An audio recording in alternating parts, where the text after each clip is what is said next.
Umpisahan natin kay Frozen. Actually, nagamit na to si Frozen eh. Basa pa nga eh.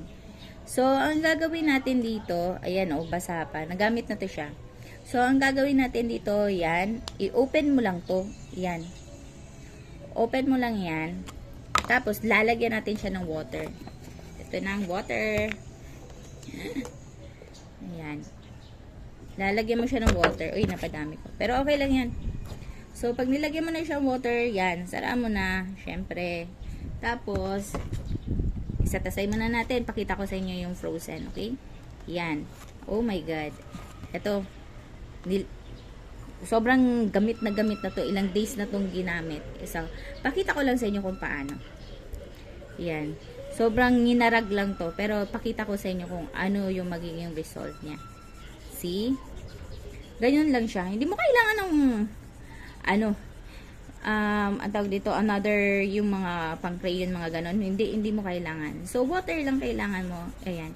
Matutuwa ang bata, akala nila sila yung nag-drawing nito. Sila yung nagkulay. Di ba? Ayan. Ayan. So, ganyan lang. Pahid-pahid mo lang. Pahid-pahid mo lang. Sway-sway mo lang. Yan. So, meron na. Pag natuyo yan, puputi ulit yan. Tapos, pwede mo ulit gamitin. Ito naman yung isa. So, pakita natin. Battery low na pala ako. Pakita ko sa inyo kung paano. Yan o. Tadan! See? Ganun lang. Ganun lang. Akala ng mga bata, lalo ng mga 1-year-old na ko, akala sila talaga nag-drawing, sila talaga nagkulay. Yan. Sila ayan o, nakakatuwa. Para iwas gadgets din.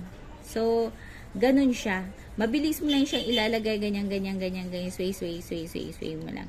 Lalagyan mo lang siya ng tubig, baka kasi ubos na, ganyan. Lalagyan mo lang siya ng tubig. Tapos, igaganong-ganon mo lang. O, pwede kunyari, ikaw ang nagdo-drawing yan. O, diba? Ganun. Ganun lang siya.